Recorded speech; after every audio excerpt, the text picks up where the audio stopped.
Bien, bonjour et bienvenue dans notre salle de presse pour notre rendez-vous de midi. Nous sommes aujourd'hui le mercredi 14 juin. La présidente von der Leyen continue son voyage en Amérique latine et aujourd'hui, elle sera à Santiago du Chili où elle rencontrera le président Gabriel Boric. Les deux présidents tiendront une conférence de presse à 18h30 heure de Bruxelles que vous pourrez bien entendu suivre sur EBS. Pour le reste, nous n'avons qu'une seule annonce pour vous aujourd'hui et donc j'appelle Peter pour vous donner plus de détails sur la conférence en soutien au futur de la Syrie et de la région qui commence aujourd'hui. Peter. Thank you and good afternoon. Despite the ongoing brutal war by Russia against Ukraine and the recent conflict in Sudan, both with wide-ranging humanitarian consequences, today and tomorrow the European Union is bringing the Syrian people in the center of world's attention. The Brussels conference on supporting the future of Syria and the region has just started with the Day of Dialogue. This is the platform for engagement and interaction with the civil society, with the Syrian diaspora, with host communities and also our operational partners to have exchanges and to hear about their ideas and their expectations for a better future of Syria and its people. Tomorrow then, the ministerial part will take place, chaired by High Representative Borrell, Commissioner for Crisis Management Lenarčič, and Neighborhood Commissioner Varhelyi. This conference is traditionally, for the 7th year in a row already, the biggest annual pledging event for the needs of the Syrian people, both inside the country and outside.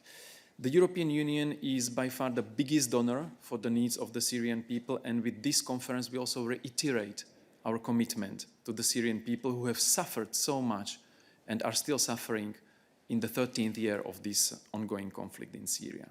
The Brussels conference also serves as a renewed international push for a political solution in Syria in line with the relevant United Nations Security Council resolutions. And you will find more information in the accompanying press material, which we are traditionally issuing around this conference, and there is also a dedicated website to the conference where all the information is contained. Okay, thank you very much, Peter. That's all for today. Perhaps stay here and let's see if there are any questions on foreign affairs. To start with, Augustin.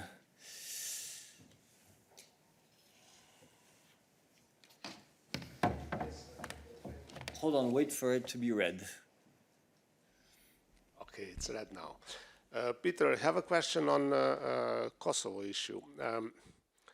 The sanctions that High Representative Borrell prepared, do they need to be adopted by the Council or by member states, or they can just be implemented by EU institutions? And second question, the chief negotiator of Kosovo, Mr. Bislimi, recently criticized the EU Special Representative Lajčák for being biased, for coming with a proposal on behalf of Serbia and not playing the role of facilitator. So do you think that the EU is treating both sides equally, having in mind also that you are sanctioning only one part now, putting responsibility only on Kosovo side? Thank you. Thank you, Augustin, for the questions, and allow me first to clarify one thing. There are no sanctions.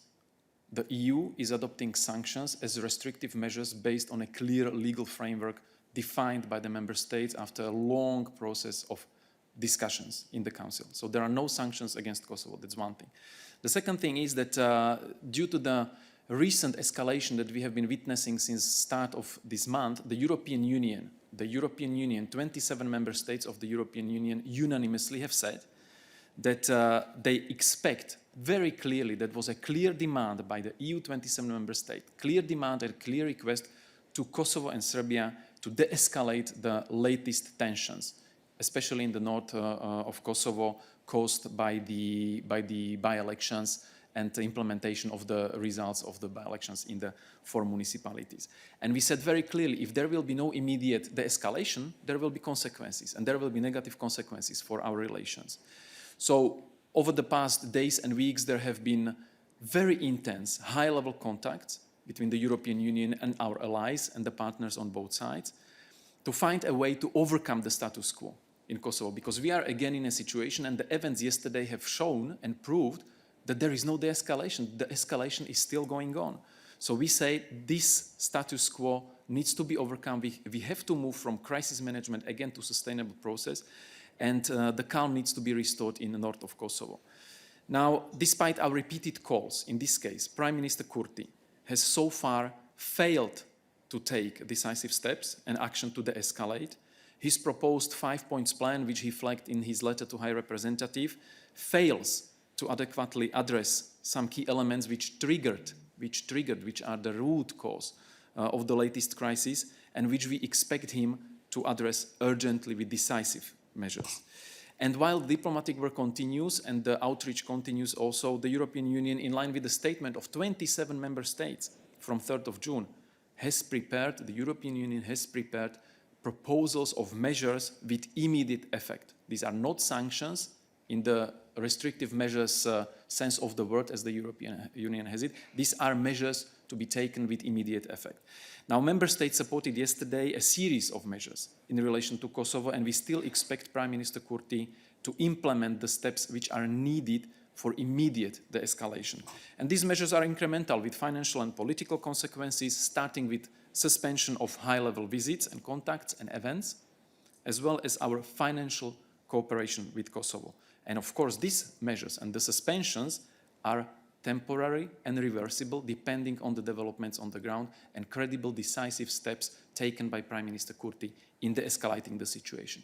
When it comes to the remarks of Mr. Pslimi, you know the policy of the European Union. We don't comment on comments. That's one thing. And the second thing, the EU Special Representative for Belgrade-Pristina dialogue is someone appointed with the agreement of 27 member states. So we absolutely and utterly reject any notion that he might be biased. He is doing his job on behalf and with the mandate from 27 member states of the European Union.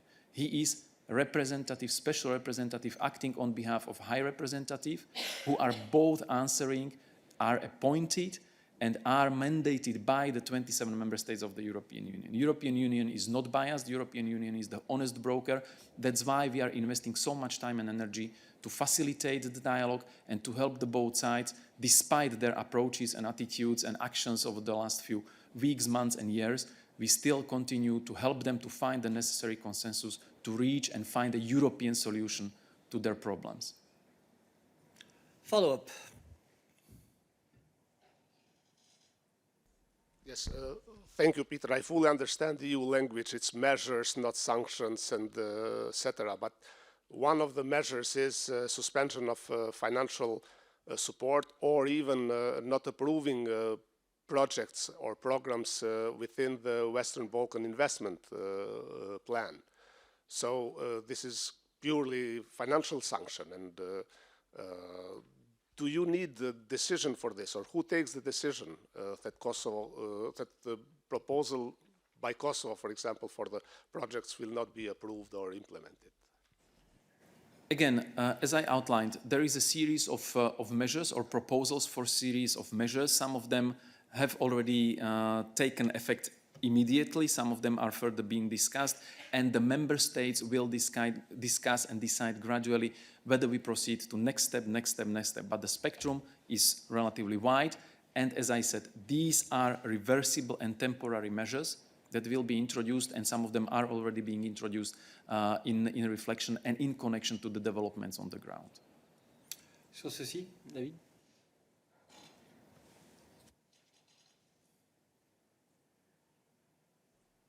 Thank you. Thank you, Peter. It's a sort of follow-up. Serbia is not implementing what was agreed with Kosovo thanks to the IREP mediation. Serbia is playing game with Bosnia-Herzegovina. Serbia is not applying EU sanctions on Russia.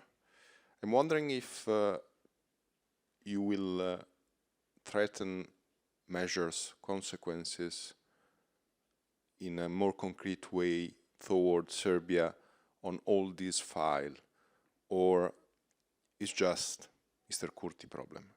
Thank you. Thank you, David. Let's not mix up a series of issues because we are dealing with issues based on where they belong. Now we are talking about the dialogue. Obviously, the normalization between Serbia and Kosovo is one specific field to which the European Union is dedicating a lot of actions, and we have EU special representative for the dialogue, so that also reflects the importance we are attaching to this. Serbia's alignment with EU foreign and security policy decisions is another field, which we are tackling in our bilateral relations in the framework of the accession process. The same goes for whatever Serbia might be doing and trying to influence in Bosnia and Herzegovina. So there are different and separate tracks with which we are dealing within the relevant frameworks. But whatever we do vis-à-vis partners is the result of the agreement of 27 member states.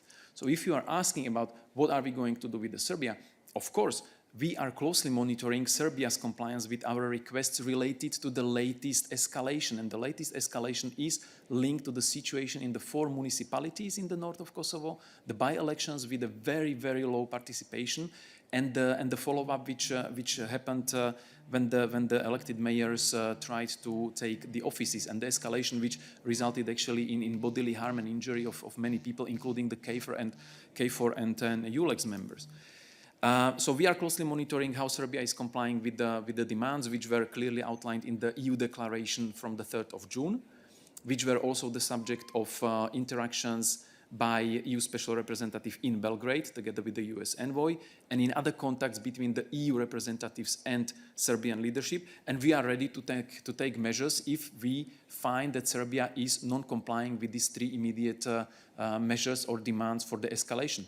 But in this context, I must say that we understand and we noted that Serbia started the partial withdrawal of its armed forces from the area, which is already one step towards the escalation.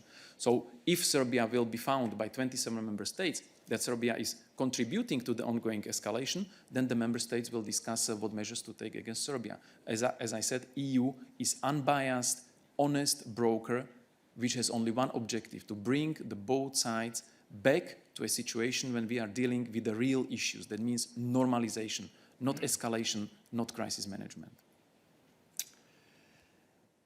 Thank you. Any other questions on foreign affairs for Peter? I see one hand raised in the chat. I'm not sure that I will pronounce this correctly. Apologies. Gebeyav. Happy to learn how to pronounce this name. Please connect your camera as well as your microphone. Okay, thank you. Can you hear me? Yes, but we cannot see you. We need thank you. I am Gebeyav, Deutsche Welle Horn of Africa Service. Sorry, we need to see you as well. Could you switch on your camera, please? This is a basic now rule of the press room for the work of our interpreters in particular.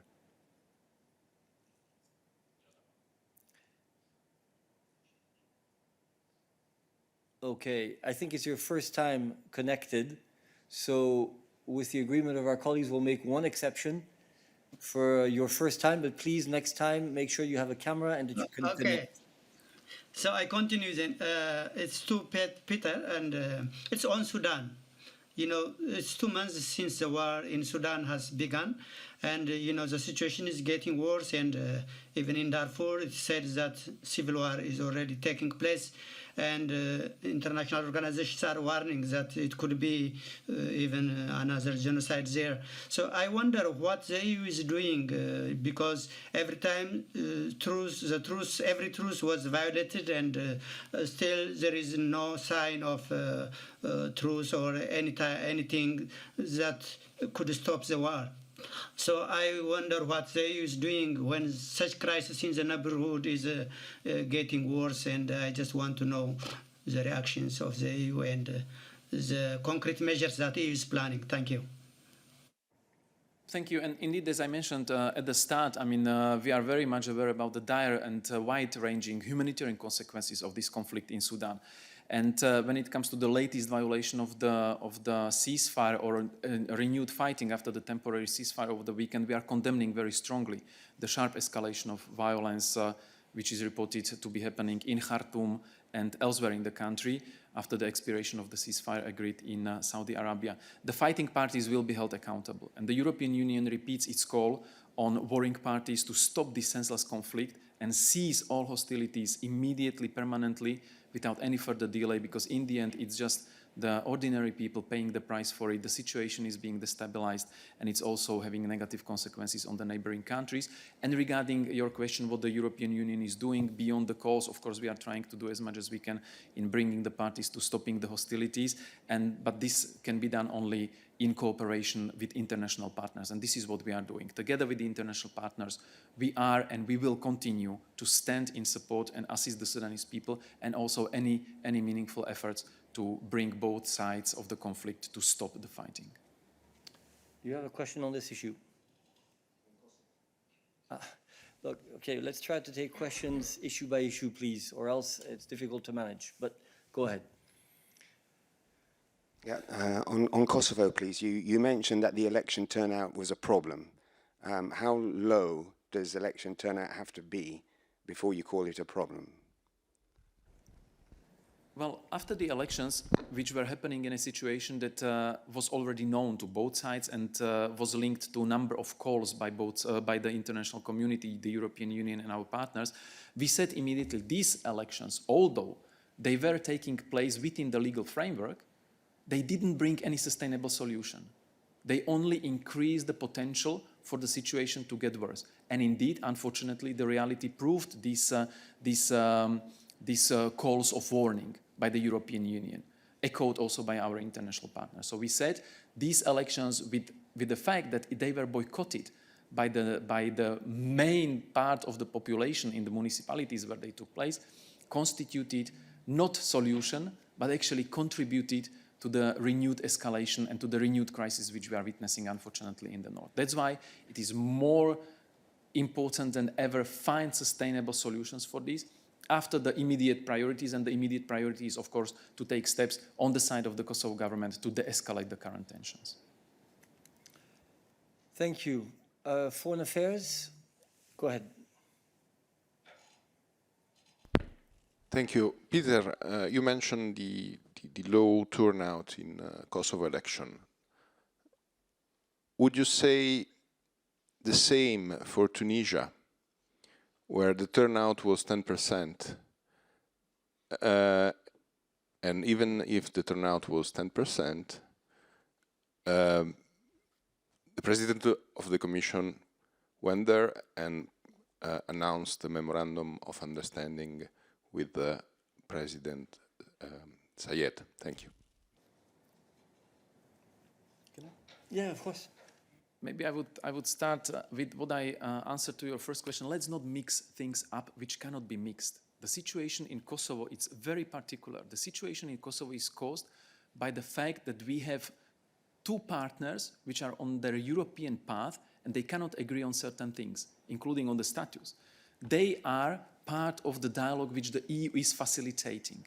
And there was a very specific situation due to all the hiccups and unfulfilled or unimplemented agreements from the previous rounds of the dialogue that led to the situation that the local Serb population in 4 municipalities in Kosovo have been boycotting the elections, and then we had the eruption of violence and tensions. So this cannot be absolutely compared with the situation in Tunisia, where you don't have unsolved issue with the neighboring state of the magnitude as we see between Kosovo and Serbia. So there is absolutely no parallel. And regarding the elections in Tunis, we made our statements, we made our views about the very low participation known, and we also have explained why it is important for the European Union to engage with Tunisia on solving so many issues and challenges, including the dire economic and social situation in Tunisia itself, which is part of what we are doing. We are trying to help the Tunisian people to overcome this crisis, together with the other priorities we have jointly with Tunisia, and we discussed very exhaustively and extensively already on Friday and on Monday. Thank you. Any other questions on foreign affairs? Is this foreign affairs? Question on Latin America, Mercosur, so possibly, can I go now? Just on the visits, President von der Leyen said last night that the agreement would be wrapped up by the end of the year. Is that where does this new date come from? Did Presidents Lula and Fernandez make any commitments that they will respond in time to the side letter to enable this outcome? And is that a delay on the previous ambition of a response by for the EU CELAC summit? Thank you. Miriam. Thanks.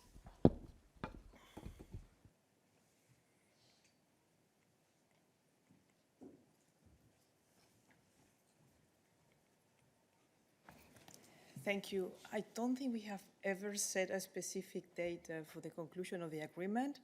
As you know, the agreement actually was concluded already in 2019, but because of some concerns that were raised on the sustainability dimension, particularly on the deforestation, that could affect the ratification, and we wanted to make sure that this was taken into consideration.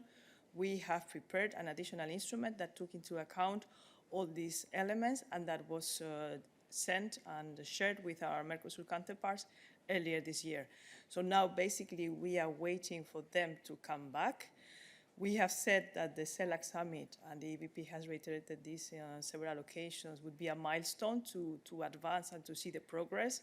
And then when we are ready, we will conclude. And now the President had made it clear that we want to conclude by the end of the year, the latest. But that doesn't mean we could conclude earlier. So her exact wording was that we have the ambition of concluding by the end of the year. I think that is extremely explicit. Okay. Follow up? Yeah. Just to check, is that a new ambition or is that a continuation of prior ambition? Let's not split hairs here. You know, it is the Commission has been negotiating a Mercosur deal with Mercosur for a long time. We concluded this agreement. So obviously our objective has always been and remains to conclude it as quickly as possible. Now, we are in June. It is a realistic proposition to say, let's try to have our homework done by the end of the year. It's not a question of a new ambition or whatever. It's a fact of saying as soon as possible, and as soon as possible realistically could be by the end of the year, but if it can be sooner, that would be great as well. Any other questions on trade for Miriam? Yes, please. Yes, it's a follow-up on the same topic. Von der Leyen said, if I'm not mistaken, that both her and Lula agreed to conclude by the end of the year. Did President Lula make any commitments in that respect at the meeting? I would ask you to ask President Lula what commitments he may have made during the meeting or not. It's not for us to report on what the president of Brazil will have said. I can just refer you to the text that the president, or what she said during the press conference, which is, we have the ambition, the two of us, to get it done as soon as possible, at the latest by the end of the year. So I think it expresses clearly that there is a shared sense of ambition when it comes to the need to conclude the agreement. But as you know, indeed, there are some steps that are in process at the moment and that have to be finalized before this can be done. Any other question for us on trade today for Miriam? No. Any other questions? David, Miriam on something else. Oui, merci, Eric. Oui, c'est agriculture, donc pas commerce. Myriam, je voulais te demander, j'ai vu la déclaration du commissaire Wojciechowski hier nuit, qui essayait de clarifier des déclarations qu'il avait fait le matin au Conseil agriculture informelle. Je n'ai pas bien compris qu'est-ce qui s'est passé.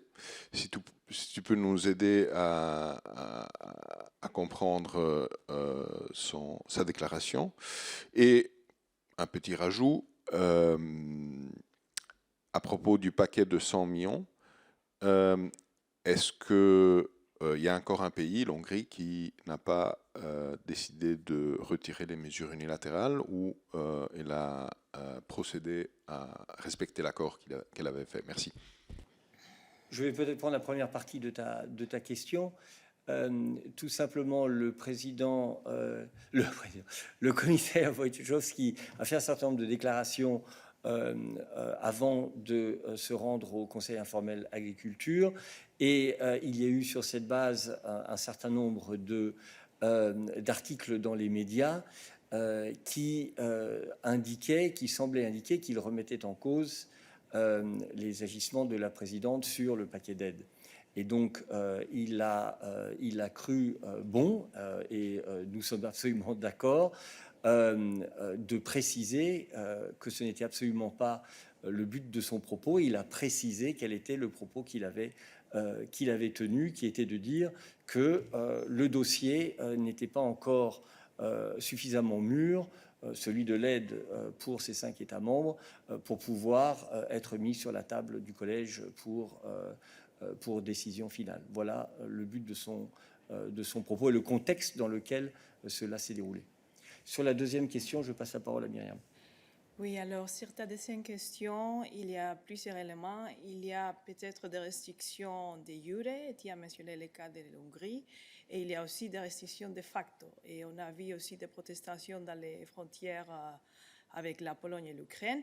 Et c'est des problèmes qui affectent le transit régulier des produits agricoles. Alors, on est en contact avec les pays concernés pour être sûr qu'il n'y a pas de problème qui bloquent cette importation de produits provenant de l'Ukraine. On a aussi mis en route cette plateforme de coordination qui s'est réunie pour la première fois le 2 juin et qui va se réunir encore une fois demain au niveau technique. Et c'est le forum qu'on a pour discuter de tout cela et essayer de trouver des solutions. Alors, tandis qu'il y a ce type de restrictions, on ne peut pas avancer avec le vote de 100 millions d'euros pour les pays concernés. Voilà. D'autres questions? Agriculture pour Myriam? Non. Alors, d'autres sujets pour nous aujourd'hui? Je ne vois pas de main levée, donc je vous remercie de votre attention. Pour rappel, à 12h45, la vice-présidente exécutive Margrethe Vestager sera ici en salle de presse pour vous présenter un cas concurrence. Merci beaucoup.